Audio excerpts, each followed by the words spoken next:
Вот подставка в разложенном виде.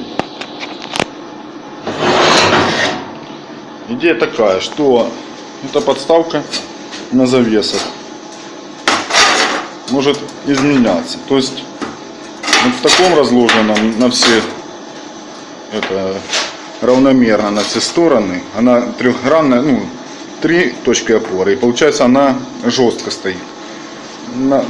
Сюда можно тогда ставить сковороду, можно что-то объемное.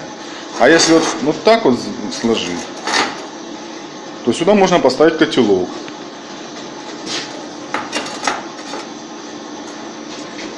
Кружку.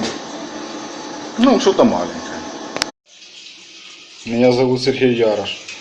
Вот меня посетила идея изготовить подставку под сковородку, под казанок, под, ну короче, под все, что плоская подставка такая вот.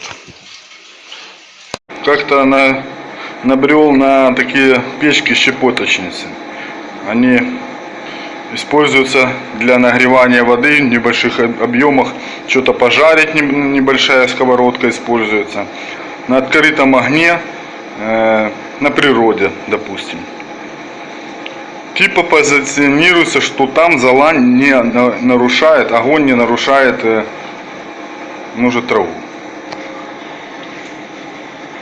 Ну, и так как у меня в моих проектах много используется нагревательные элементы, то есть огонь, а это оборудование или автоклав, или мангал, то есть или коптилка, которую можно, или же сковородка, то есть нужно нагревать ее. И вот я сгенерировал такую вот идею. Это подставка на открытый огонь для такого оборудования, которое имеет плоскость.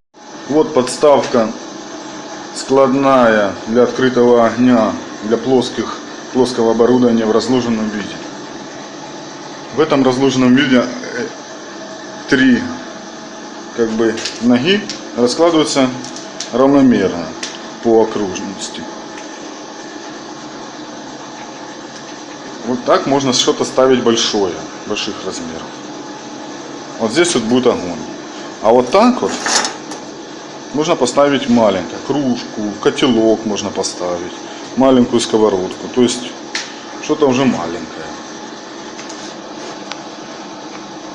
Вот такая вот складная.